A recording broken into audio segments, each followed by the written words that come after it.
guys, it's Lauren Daisy. Welcome back to my channel. So today we are doing my review for episodes 6 and 7 of Pretty Little Lies Original Sin.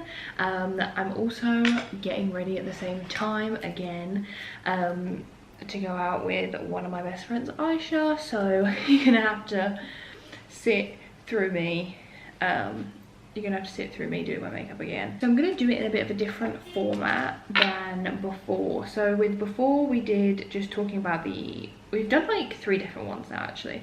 So the first time I did it just like talked about each of the episodes and then talked about each of the characters, and then last time we did just talking about the episodes and then straight to theories, and this time I'm gonna try something different.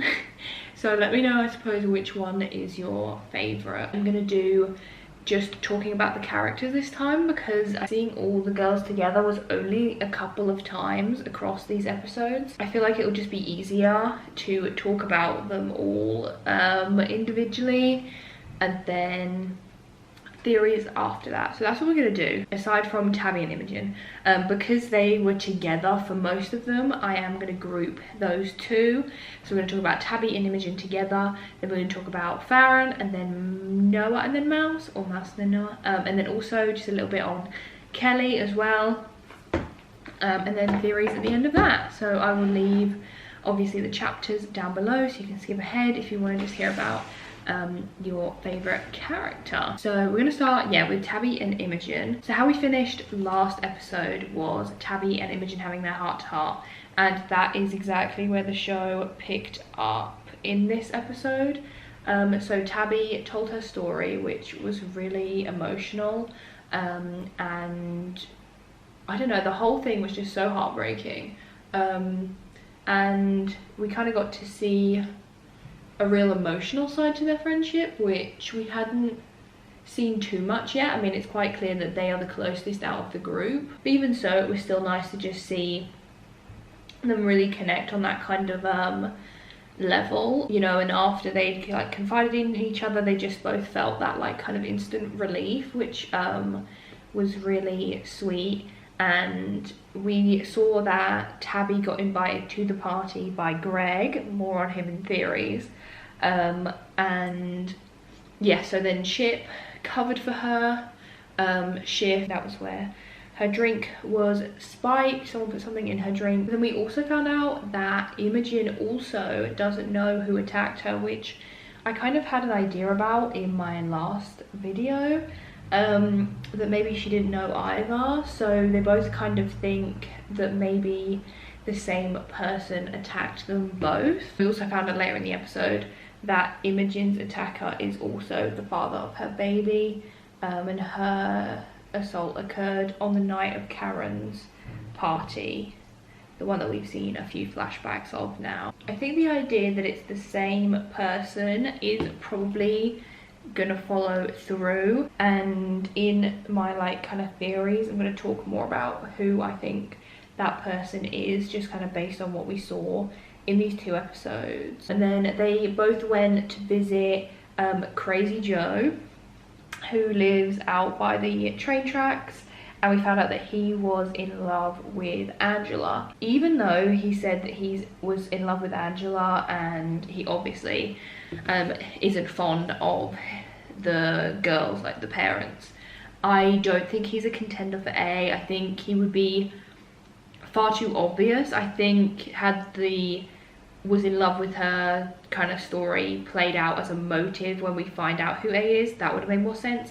But I think now that they're kind of just offering up that this crazy guy was in love with her, I think he's obviously way too obvious, and I just don't think there's any way that it's going to be him. But he did call the mums a gaggle of bitches. So I feel like Tabby and Imogen are kind of a little bit still in denial, and like kind of, they obviously know that he's talking about their mums, but Tabby's mum said that they tried to help Angela. So I think they're in a bit of a crossroads of, do we believe that our mums were truly terrible people, are truly terrible people, or do we kind of give them the benefit of the doubt, because they're obviously going to look at their mums with more of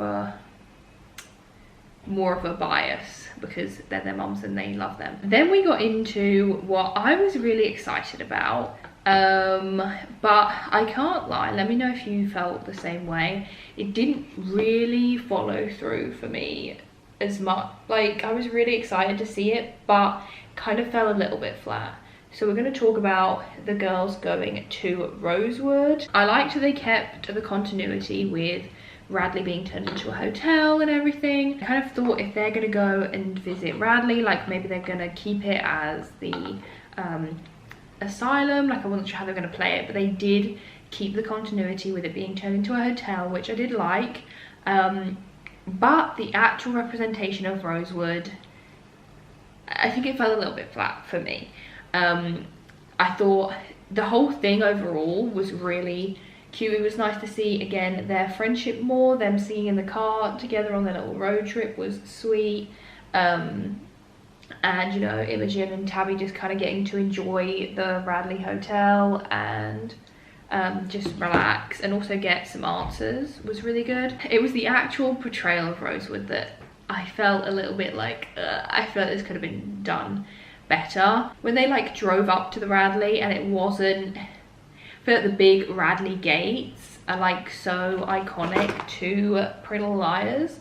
So to see that the outside set had changed and it didn't look the same, and on the inside nothing looked the same either, everything was very different, which I get that they would have taken down the Radley set at Warner Brothers by now, so they were obviously had to rebuild it, but it just looked nothing like it. It didn't have the same vibe, and I just kind of wish that it did a little bit. Also, side note, but the guy that they spoke to at the desk sounded just like Lucas. Like, it spooked me out. Like, if I had my eyes closed, I would have thought Lucas was doing a cameo. Like, I don't know, like my heart, I was so excited to see Rosewood again, but then it wasn't Rosewood really. I thought maybe we were going to see like Ashley, because obviously she was running the hotel, but then we didn't.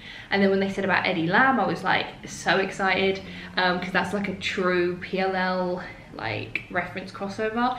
But then they recast him, and that kind of took it away from me. Like, the fact that it wasn't the same actor just made it, in my mind, it just didn't connect at all that it was obviously like him. When they said the name, I was so excited, but then he was played by a different actor, which just felt kind of weird to me. Like, everything just felt different. Like, it was like we were in like an alternate universe.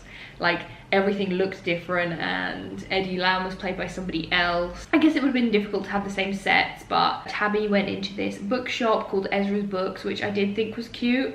But at the same time, I kind of would have liked if it was like the Brew, how we know it, because they sold books there too. So that would have been really cool. I'm kind of expecting them to like, hopefully not in like a cheesy way, but maybe bump into somebody or go to like somewhere that we actually knew, like a Lucky Leon's Cupcakes, or yeah, the Brew or the Rosewood Grill. Something just a bit more truly like OG PLL, because I felt like that kind of essence of it was just lacking a little bit. Also, a side note, but wasn't this money like to save her house? Like, or is that not happening anymore? But yeah, I also thought it was really sad how Tabby, you know, kind of wanted to go out with that guy, but then she had this whole flash forward and panic of what might happen, so she decided to not go out with him. And I feel like that was such a good representation of anxiety and the kind of like trauma response, and how people genuinely do react when they are put in situations that remind them of things that have happened to them. I have a lot of anxiety. I've struggled with it for years, and that is exactly how my brain works. I will picture what could happen if I do this, or if I go to something, or if I speak to this person, and kind of think it through and overthink it, and then just kind of go, maybe I won't. So I thought that was really well done, but also obviously really sad for Tabby. But then we saw that guy later on, and he turned out to be a dick anyway, not in front of Tabby but at the carnival. So then fake Eddie Lamb told them that and that was another continuity like issue as well, was that they said that Eddie Lamb worked there up until the Radley closed, and that he still worked there like now, like as it was a hotel, but that's not true. Because in PLL, in I think his last episode is The Silence of Elam, he like just basically disappears. Like they don't hear from him again, and he leaves working at the Radley. If you wanted to have it so that someone knew Rose right up until Radley shut as a sanitarium, then you could have just had someone else. Like it didn't have to be Eddie Lamb, because then that just doesn't work with what we know for Eddie Lamb. So he doesn't work as like a PLL cameo, because it doesn't work with his story in the original Pretty Little Liars, if that makes sense. If you weren't gonna actually use the proper actor anyway, it just seems like a weird cameo to have when it doesn't make sense alongside normal PLL. But what he did tell them was that Angela was there, and that 5 girls would come and visit her, and they would always sign in as Angela Waters, and it was Imogen showed him a picture of the mums, and he was like, yeah, that's them. So we know that the mums were visiting Rose, Angela's mum, in Radley. And how she ended up there was that she attempted to go in and stab some students. Like she went into the school with a knife after Angela had died, basically kind of looking for revenge or something like that, and they kind of managed to stop her and detain her before she hurt anybody, and that was how she ended up at the Radley. And then we're going to talk about this. I'm just going to talk about it in theories, because I feel like it's going to be too long of a tangent to go on in this Tabby and Imogen section. But he also said that when they shut the Radley, some patients were just released, and some were sent to the Sisters of Quiet Mercy in Riverdale. When he said that, my jaw dropped. I was like, no, you cannot be serious. Because that just opens such a can of worms. Like, if you're... Anyway, I'm going to talk more about that in theories, because I can't even get into it now. And the Rose was just released. Because that was only like... So if we're in 2021, Pretty Little Liars finished in 2017... then that puts Rose being released in like 2015, 2016. Oh, I don't know, but basically like quite a while ago. But that's like under 10 years, so she could definitely still be alive. So I think that's kind of interesting. He also told the girls that Angela was raped before she jumped her death.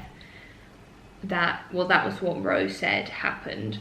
And obviously Imogen and Tabby, having shared that experience, were very concerned about Angela, and obviously you could tell, just felt for her instantly when he said it. They could just see their hearts drop.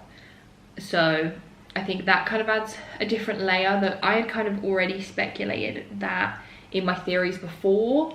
So I think it does add up to like that night. I'm assuming the way he said it kind of made it sound like it was right before it happened, but I guess it could have been days or a few weeks before. I'd have to watch the clip again to be sure. And then Tabby later is looking at the pictures that they took of the book, of like the login book, and she notices that there's actually 6 signatures, not just 5. So they have the 5 mums, but then they have this one other signature that's unaccounted for, and it just says A. Waters, that's it. So we could maybe have an older brother, like I said with my Wes theory. Maybe that's him, but his real name isn't Wes, it's like Andrew Waters or something like that. Or it could just be obviously someone going in under her name like the other girls were. So I'm not too sure about that one yet. When Imogen was telling Tabby about her story, I honestly couldn't hold back the tears. I think this is the first time I've cried at this show. I almost cried with Tabby at the beginning, and then yeah, with Imogen, it was so like, just, yeah, the way that she told it, like, both of their stories are so sad. And when she obviously admitted to Tabby that that was the father of her baby, it's honestly just heartbreaking. And yeah, I just think their bond is so beautiful. I think they have such a nice friendship, and the fact that they have that support system, and that this show is kind of showcasing that it's okay to talk to people about these things. Because both of them, I'm assuming, Imogen didn't say if she told anyone, like if she told her mum, but Tabby said that Imogen was the first person that she told. So I think it's very brave and a very powerful scene to show like survivors opening up like this and talking to each other, and being able to just have that bit of relief of being able to speak to somebody else, and someone that, especially with Tabby and Imogen, that they know will understand them because they've been through the same thing. So then a relationship, well, then a kind of duo that I didn't expect to see. In episode 7, we got the duo of Chip and Imogen, which I thought was interesting. So they're both in, I think it's health class together, and they're doing a project where they have to look after this baby simulator.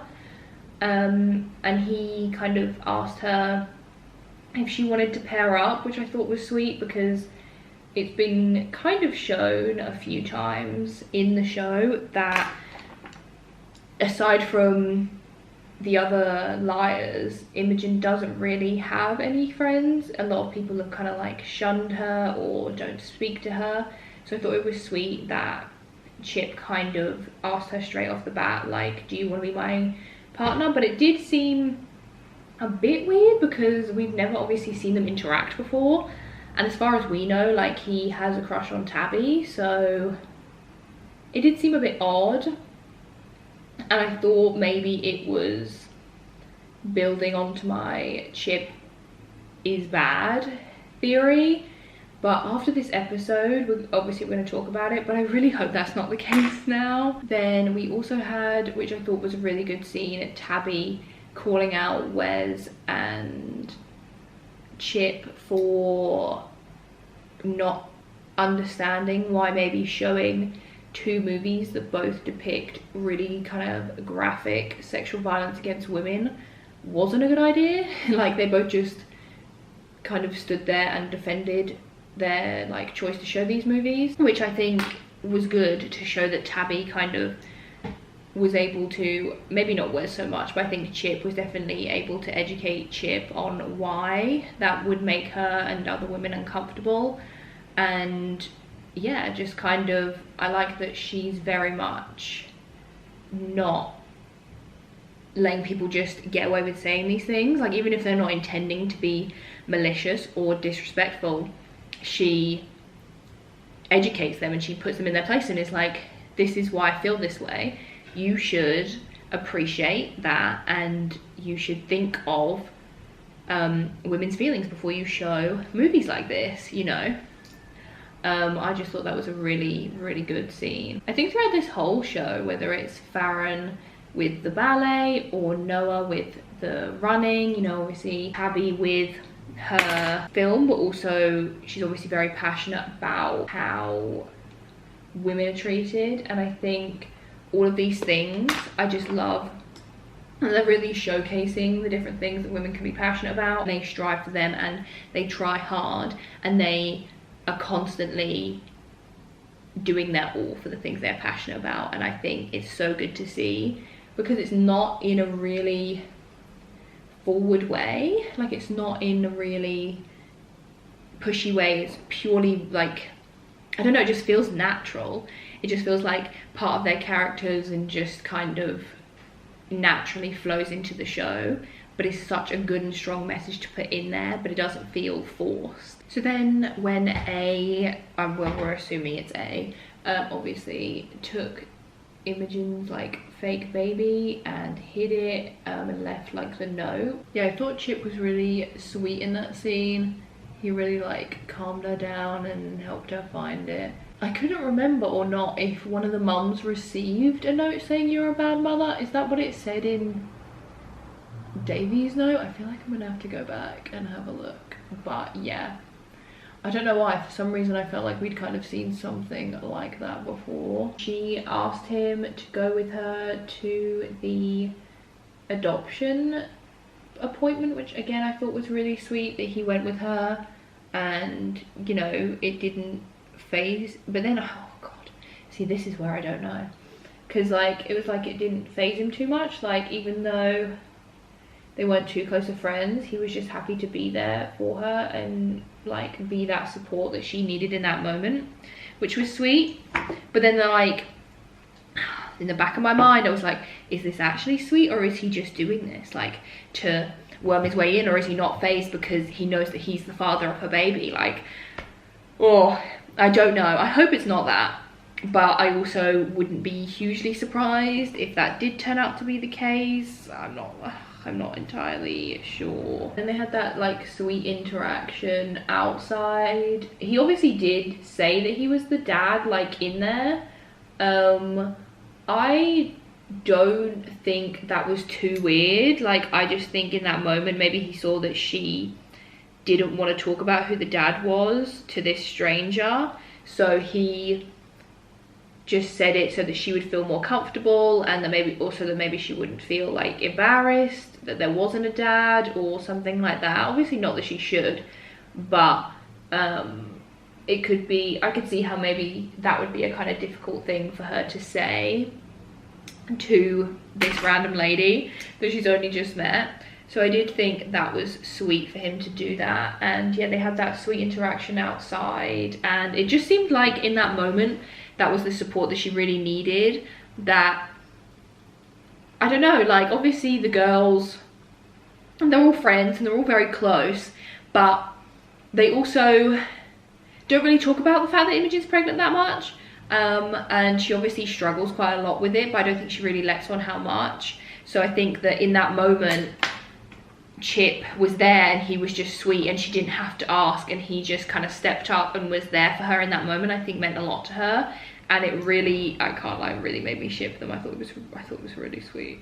I thought that Tabby going back into the forest was so brave. I found that scene so emotional, like the fact that she was able to even go back in there. And then she was also going to be so brave and go and report it to the sheriff. Well, not to the sheriff, but to I think her name's like Maroon, the lady that Imogen said she should go to.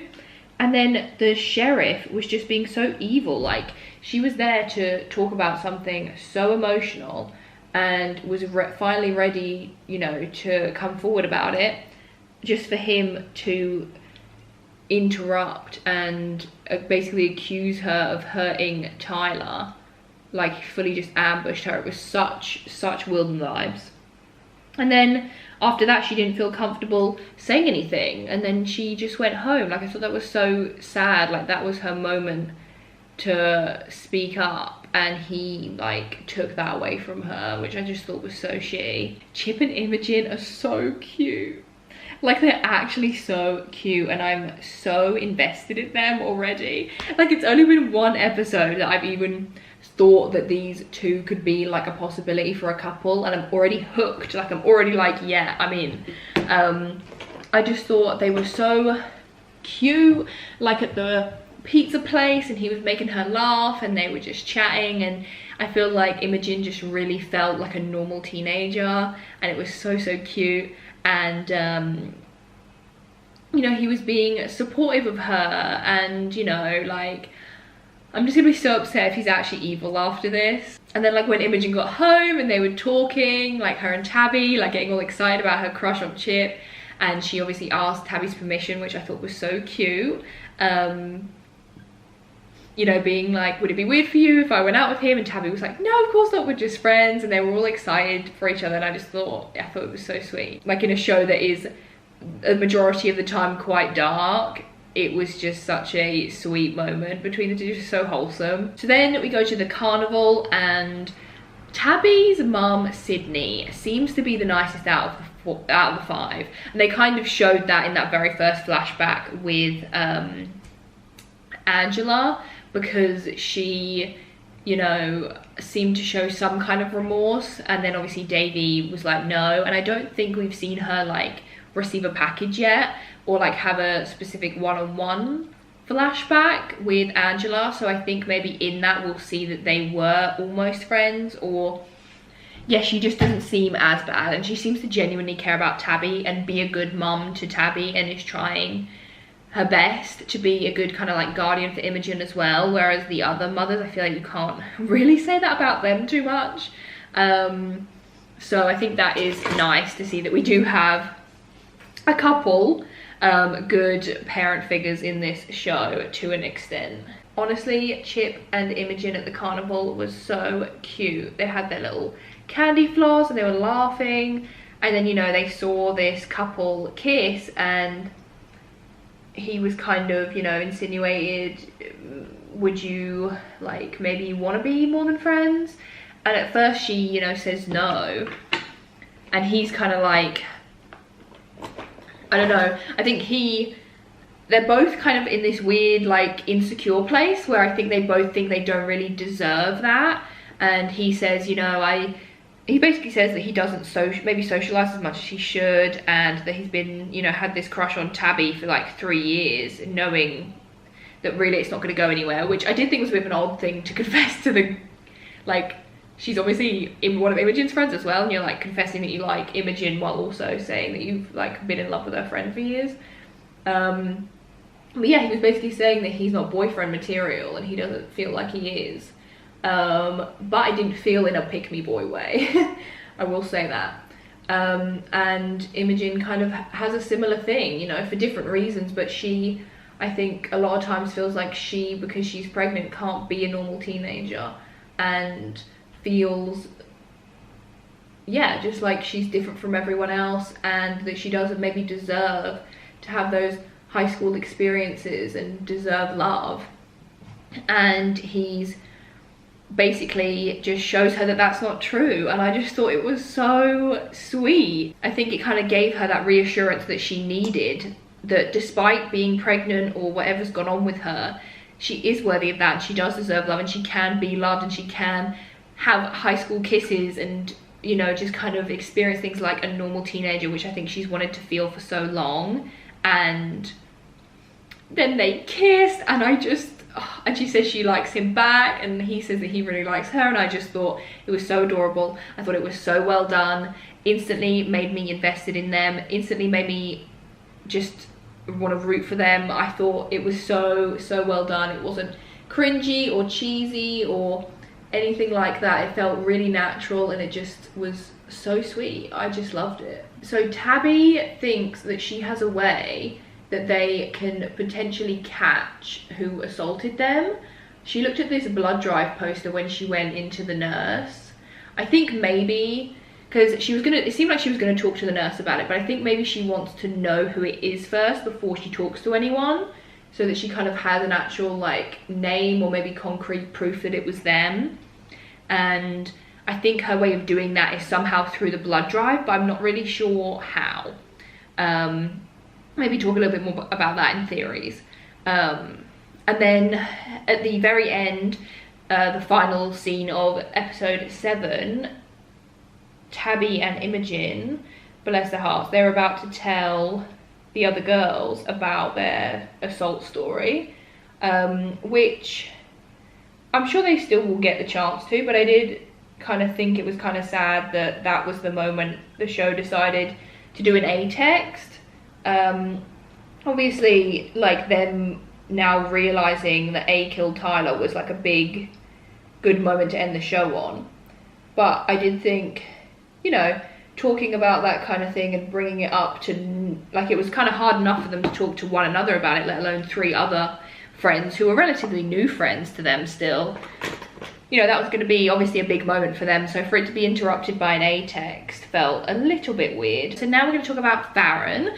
I love a Faran. Faran's mum, her like parcel from A is a tattoo machine, And we see this flashback where honestly I think this may be the worst thing that has happened to Angela so far in terms of what the girls did to her. Faran's mum basically tells her it's gonna be really cute, you know, we'll get them together and everything, and then she tricks Angela into getting in the seat and getting an A tattooed on her, but then leaves and ditches her and doesn't get it. And of all the things we've seen towards Angela, they're obviously very harsh, like making her do that prank and you know, blaming the joint, I think it was a joint or just a cigarette on her, things like that. But like this I felt was next level, and I think that's like, Davy seemed to be the real hardcore bitch, and maybe we will learn more about her, but so far Faran's mum, she is brutal. So then Faran and Henry were having this chat, and I thought the way that Faran was talking about the ballet was really beautiful and how much she loves it.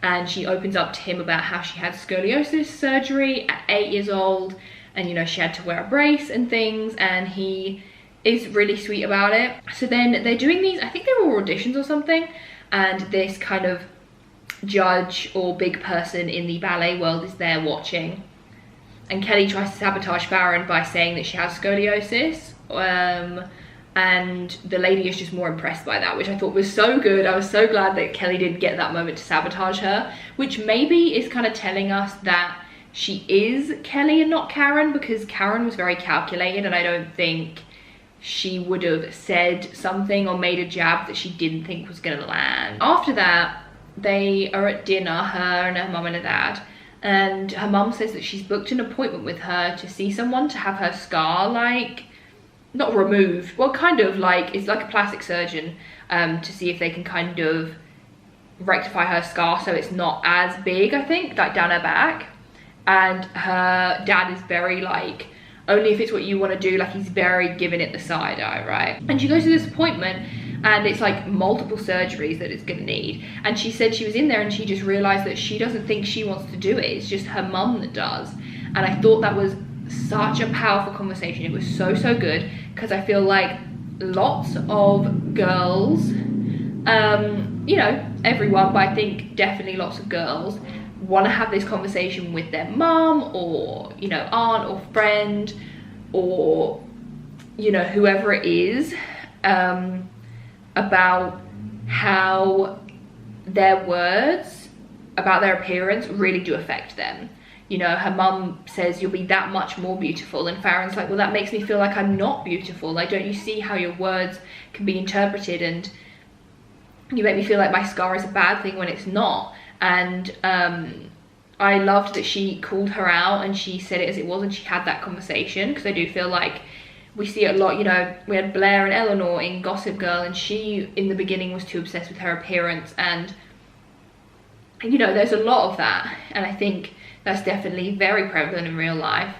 And sometimes you do just want to go, like, whether it's them, you know, being negative about their own appearance, but then as their child you see that and you're like, oh, should I also feel bad about my appearance? Or they, you know, make comments and then you think, oh, do you not think that I'm like beautiful if you think I need to change this? Or it's very, you know, complex subject, and I think a lot of times anyone, not just family members but friends, or you know, might not see how their comments can be misconstrued. And even if they think they're giving a compliment, sometimes, especially when it comes to things like weight or scars or things like that, that can be very personal, even if you think of complimenting someone, you have to really think about it, because they could definitely take it in a different way. A sends Faran a gift in her locker, and it's her medical files, and she realizes that the surgery that she got when she was 8, the doctors actually advised her mum against giving her that surgery because she was so young, that maybe her scoliosis could have been fixed naturally just by her wearing this brace,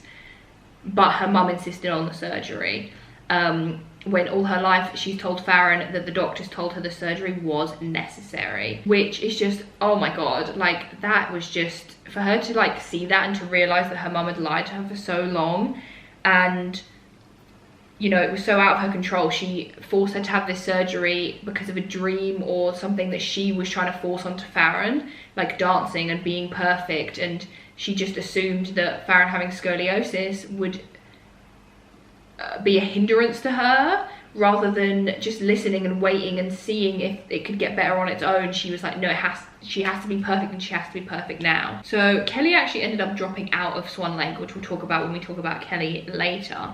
And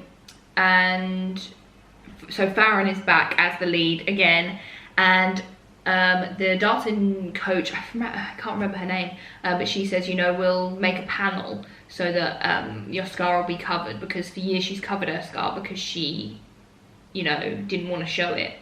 And she decides, no, like, I don't want a panel, I want to show my scar. And I just thought that was so beautiful. Like, I just love it, you know, just self-love. Like, scars are beautiful. Anything that makes you unique is something beautiful, and you should just embrace it and show it off. And I just thought that was so great that she finally, like, come to terms with it in herself, and she felt confident enough to show it to the whole stage. So yeah, so then all the girls, it was so cute, all the girls went to go and watch Faran in Swan Lake. Again, I love any moment where we get to see their friendship. And beforehand, they had pictures of all of the dancers and a statement from them, basically like a little quote. And Faran, it fully exposed her mum. She called her out in the picture, and the picture was of her like back and her scar, and how she was saying, you know, this scar is from a surgery that my mum forced me to have. She fully called her out. And her mum just like fled the scene. She just left. And Henry said that she looked beautiful, and I just thought that was pretty sweet. And then it turns out that her mum got into a car crash when she left. You know, and we see in the next episode she's fine. But she's still being so harsh to Faran. She literally basically blames her for the car accident. It's like, well, why did you think I got into one? Like, you know, like, you stressed me out so bad. She's literally downplaying the fact that she forced her daughter to get a surgery she didn't need, and standing by it. Like, it is unreal.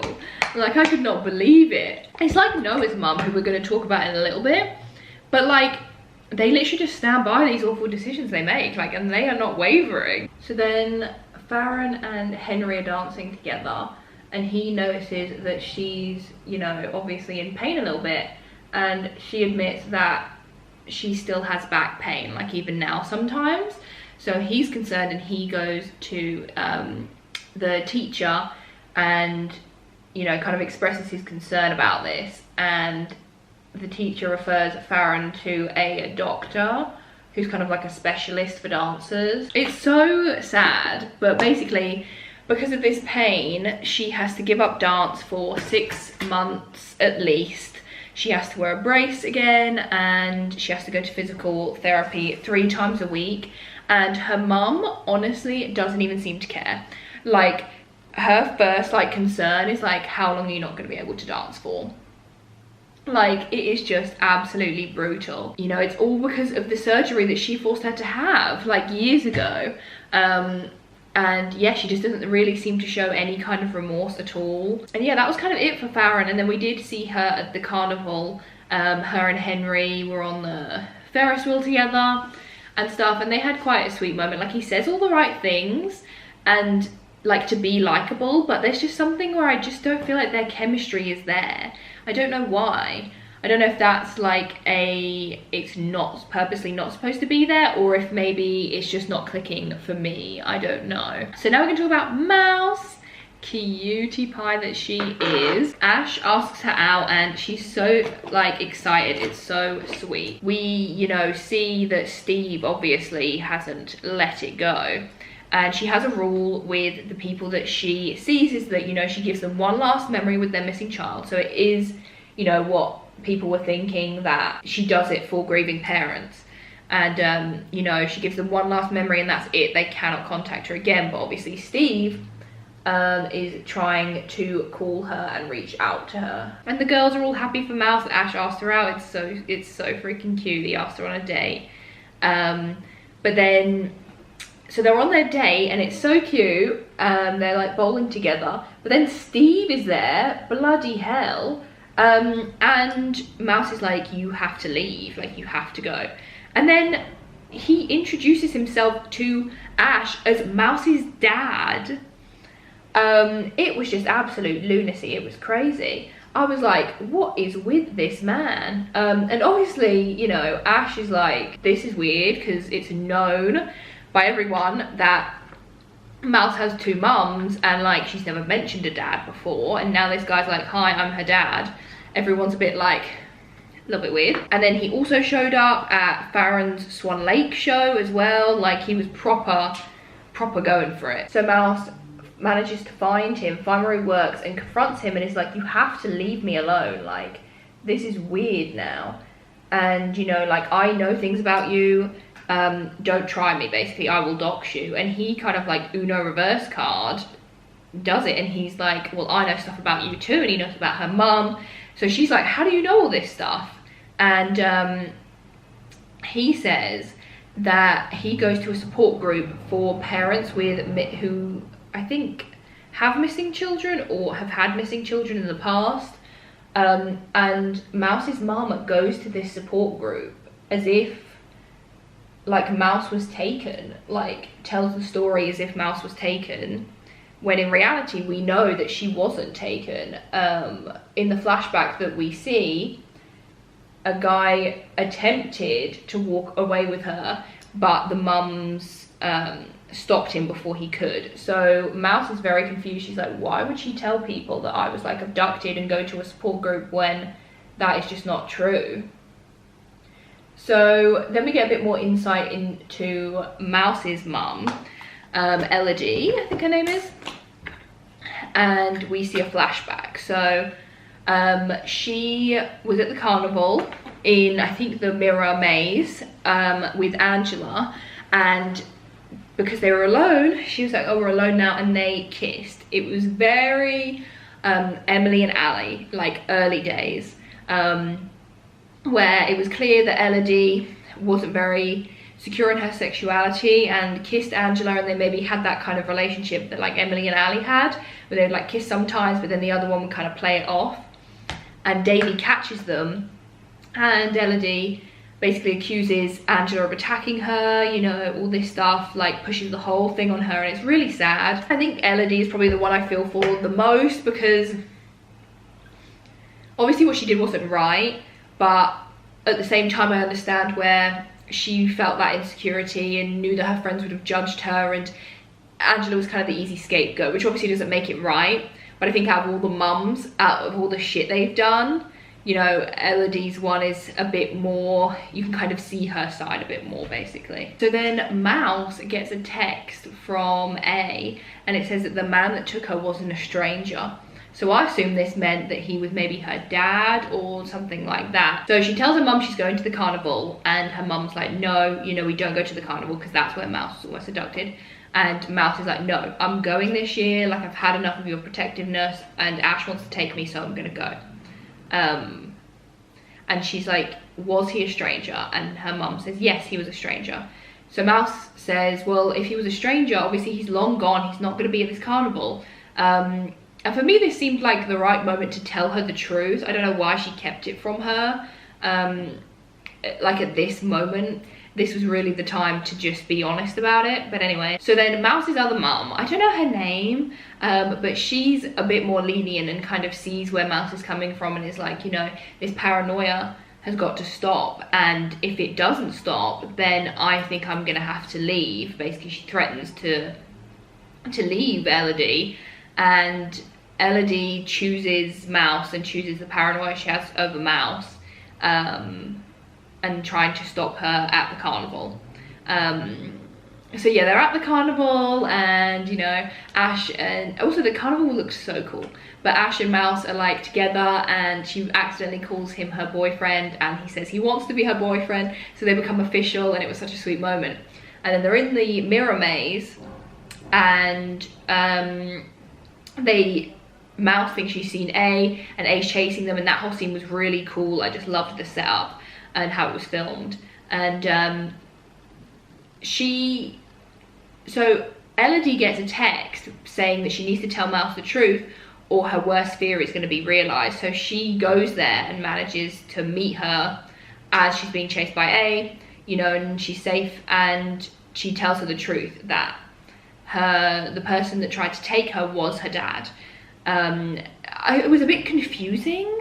It was like she needed money, so she was a surrogate, and they did it like not with a clinic or anything. So I don't know if that means that Mouse is Elodie's and this other man's, and then somehow she managed to like blackmail him into keeping her or something. It's all very weird. Like, surely if there was another woman involved that gave her egg, she wouldn't just be able to like steal this baby, right? So yeah, it was weird, because obviously Elodie had always told Mouse that she came from a donor. You know, her dad was the person that, so maybe he wasn't trying to take her, he was just wanting to get to know her, and Elodie obviously didn't give him the chance and just accused him of trying to take her, and that was why he ran off, because he didn't want to be accused of that. And Mouse is like, well, what if he wanted to get to know me? What if he wanted to speak to me? And Elodie's just not having it. She's like, I don't know if that's what he wanted to do, but I didn't want that to happen. Mouse is obviously very upset by this. And then at the next day at the school, she's kind of filling the girls in, and it's nice, again, that they are able to just talk about these things, just straight up. They confide in each other, and it's really sweet. And she also mentioned that her other mum kicked out Elodie, so now it is just her and the one mum living together. Now I'm going to talk about Noah. So I feel like with Noah, we didn't really get to see her too much in these 2 episodes. She turned down a spot on the track team because she felt like she had to be at home for her mum, because her mum had just lost her job, and she confides in Sean that her mum did get fired for stealing drugs, you know, so she needs to stay home and help her. And Sean disapproves of this, and he thinks that she should go for the track team and shouldn't, you know, let her mum kind of like hold her back anymore. But Mouse is saying, you know, you don't know what it's like to be living with an addict, and you know that addiction is a disease and she needs her help, and you know she can't not help her, like she has to be there for her. Which really did make me sympathize with her, and I totally get where she's coming from. Like, it would be so hard to, if you felt like you were turning your back on somebody that you loved, especially a parent.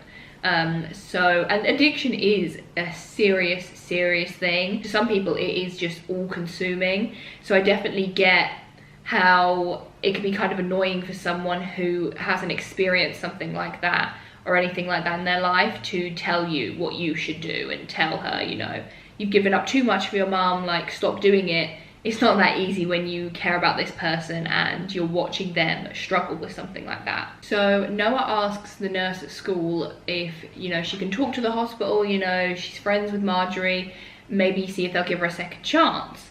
And she does. The hospital say that they will give Marjorie her job back if she does 30 days in rehab. And her and Noah have this really sweet interaction. She basically says, you know, my whole life I've never known you to not be on some kind of drug, which is so sad. Like, bless her heart. She just wants her to see her mum better and happy so badly, and she's trying her absolute best. Obviously, she went to juvie to protect her, and she's gone and tried to get her a job back and all this stuff. And her mum seems open, and she says, yeah, you know, I will do it. So they are in a good place. And then Sean goes, which I don't know. I understood why he did it, but it felt so uncomfortable. Which I'm going to talk about Sean later, so maybe this does tie into that uncomfortable feeling that was intentional. But he went to her mum and was like, you know, you need to stop holding Noah back. She's giving up so much for you. Like, you need to just let her live her life. And I get why he did it out of concern, but it just felt, it felt uncomfortable. It felt like it just wasn't his place to do that, you know. At the end of the day, they are 16. He's just her 16-year-old boyfriend. He should not be going to her mum and meddling in her family life. And Marjorie doesn't take to it well. She does not take to it well. She does a complete 180. She's so mean to Noah. She, you know, tells her that she's not going to go to rehab, and that she's now working at a pizza place. She's like, you know, you don't have to give up things for me, but it's in such a snarky way. Like, all Noah has tried to do is help, and it's been turned around into making her the villain. So Noah forgives Sean for asking You know, she says that her mum doesn't want to get better, so she can't keep enabling her. But then we see Marjorie buying drugs again behind the back of the pizza place. So it's just a really sad story, I think, there, because she obviously cares so much about her mum, and her mum is just needs that help. She needs that rehab, but she just won't go. So Noah decides to join the team, which was really sweet. And she's training, and the coach is like, I think you would benefit from a personal trainer. And the personal trainer offers her an inhaler, and she's like, I don't have asthma. And he's like, no, like, just take a couple pumps before you start running and I think it'll help. And she's, you know, a bit concerned because she thinks maybe it could be classed as doping, I think it's called. You know, she expresses this to Sean, and he says, no, like, it'll be fine as long as, you know, if it's helping you be your, like, best athletic self, then there's nothing really wrong with it. But you can tell she's not too sure. And I honestly think if she's not too sure, she should have just gone to the main coach, the lady who, like, runs the coaching for the school, and gone to her, because they're obviously have quite a close relationship, and said, this is what happened, like, do you think I should, you know, use the inhaler or not? So I hope that she does, because I think it could come back to bite her if it's seen as giving her an advantage, or someone reports it, especially because she already has drugs on her record as well. And also Noah ended up telling the girls about Sheriff Beasley, but it was weird. She told them what she saw, but they kind of just brushed it under the rug a little bit, and I don't know, it was weird. They were kind of like, oh, that's odd, like, maybe he's a suspect for A, and they just didn't bring it up again. Like, I thought it was going to be proper, like, jaw-dropping information. They would be able to, like, figure it out, or, you know, use it maybe. I don't really know. It was just seemed a bit of an odd moment to bring it up, and then, yeah, they never talked about it again. And then finally at the carnival, she went with Sean, and then these Rosewood boys show up, which, again, I suppose Rosewood colours are blue and white, aren't they? Because Emily, she wears, like, dark blue and white, to be fair. But yeah, again, the Rosewood representation just felt a bit weird. Like, they had some, like, jockey boys there, but it wasn't really like that. Like, the way that the boys are portrayed in this carnival, like, setting, like, being all bolshy and, like, all this stuff, yeah, again, just felt a bit misplaced. But anyway, Sean tried to start a fight kind of with them, like, they were, like, bickering, and then he, you know, was kind of trying to make it physical a little bit, which Noah seemed quite disappointed in him for. Finally, we have Kelly. So Kelly and Greg were, like, kissing. It was kind of weird, like, and he fully, like, admitted that he doesn't miss Karen, and he always wanted Kelly, which I think he's just saying because obviously Karen is dead and now Kelly is here and he wants to get with her. And I couldn't tell if Kelly was upset because that was horrible to hear about her sister, or if she was upset because she's Karen and it was horrible to hear about herself. He fully, like, tries to force himself on her, and so I don't even know why she gave him a second chance of, like, oh, if you want to be with me, you'll have to bring flowers. Like, no, do not want to be with him at all. And like, watching them, it was really creepy. It was really good. See, I have two theories about this. But obviously we saw A try and attack Kelly, maybe thinking she was Karen, and then when she said that she was Kelly, then he backed off.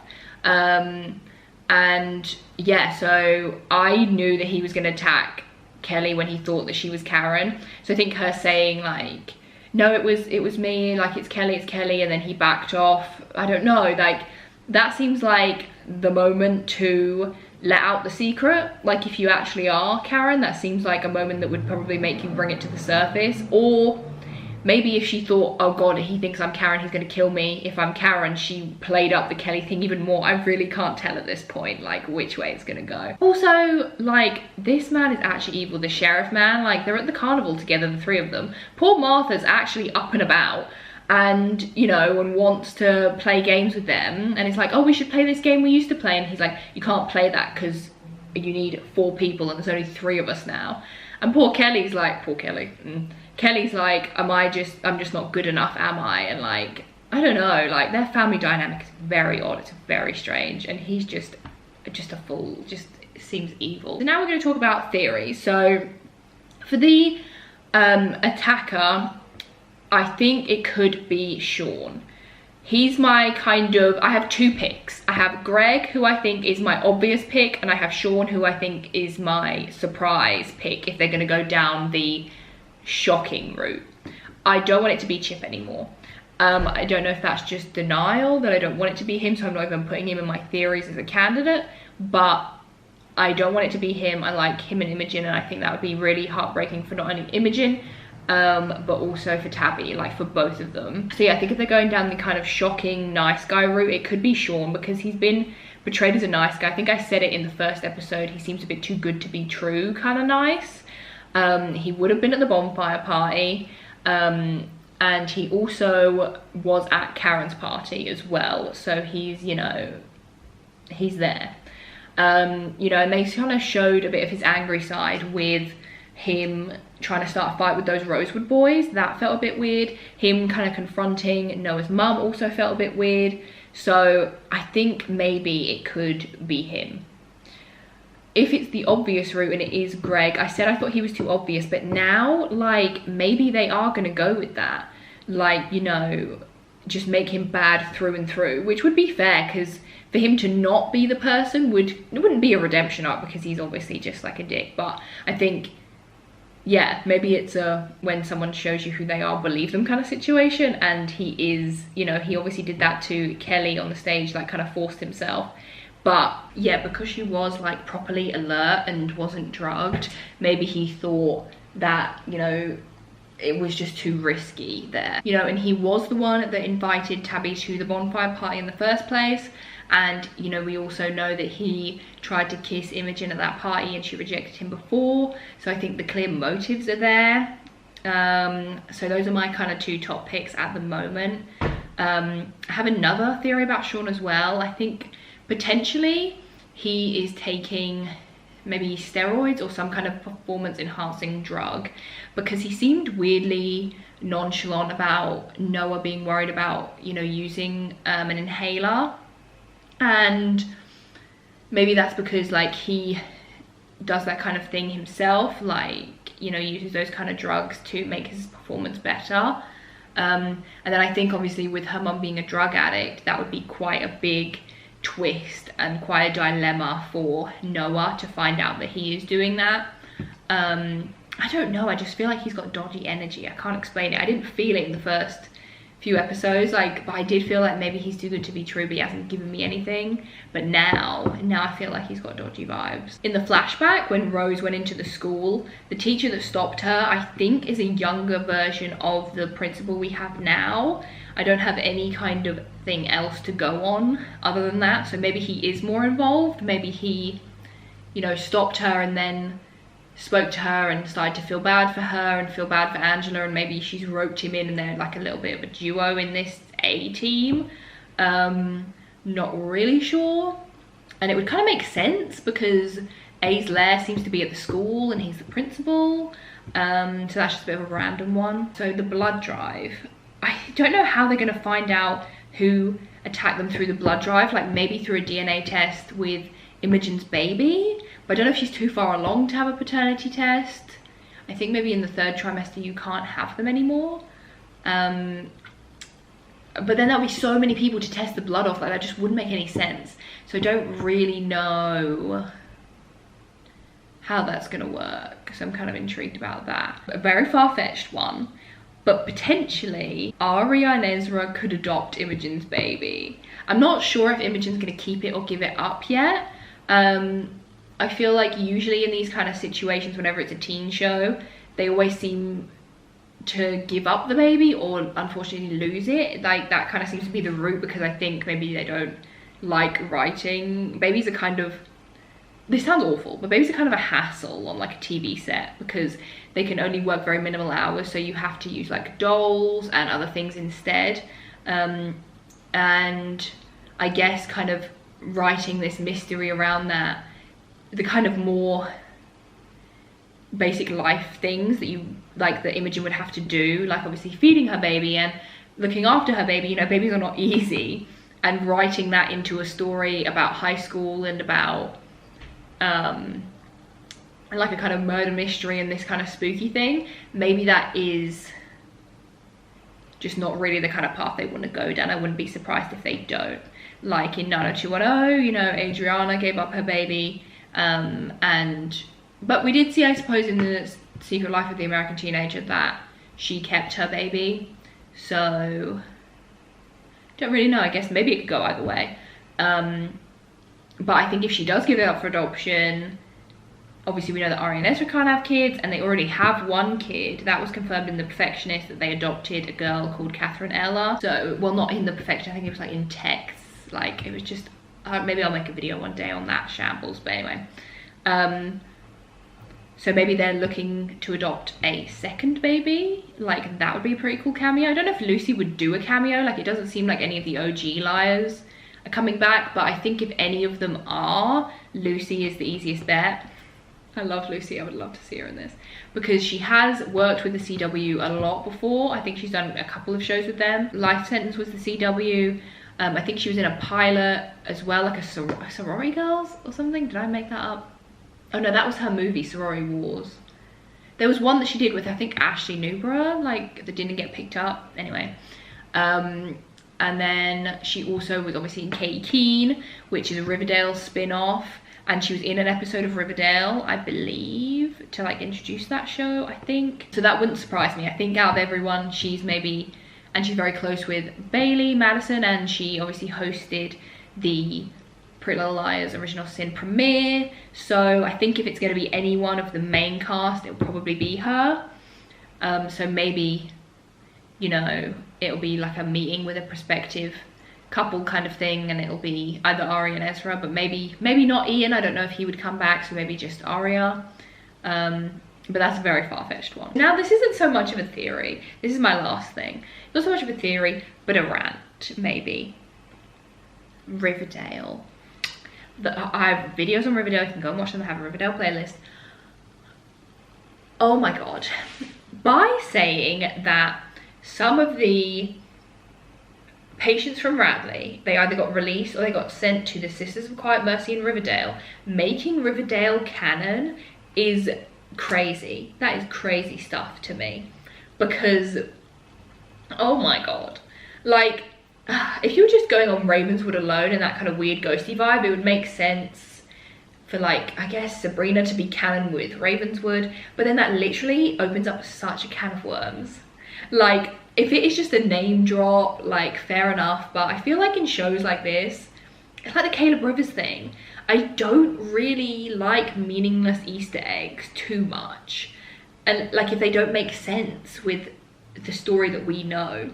So if you're telling me that Riverdale is canon, that just opens up an absolute can of worms. Like, that means that obviously Lucy Hale played Kate Keene and she played Aria, which would make them like doppelgangers or twins, like they both exist. And then also Tabby mentioned Cole Sprouse. Was it Tabby? Someone mentioned Cole Sprouse, like the Ash looked like Cole Sprouse or something like that. So that means that Cole Sprouse exists in the same universe as Jughead. And then does that mean that all that Riverdale and all that, like, all that stuff about there being like different universes and there's magic and they have superpowers, like all that stuff is canon to Pretty Little Liars? Like, they're in their universe, like, that is like happening. Like, that just cannot be true. Like, that just cannot be true. That's why it just doesn't work. And I just thought, yeah. Anyway, but that is all my thoughts, my theories, my little rant at the end about 6 and 7. Let me know what you thought. How have your kind of theories changed? Because I feel like each time my theories kind of change and my opinions of people, they're changing quite quickly, which I kind of like. Like, we're getting a lot more information about people. We're not having to wait for it. Like, the characters are developing really well. So yeah, I am excited to see the next few episodes, and I will see you guys in my next video.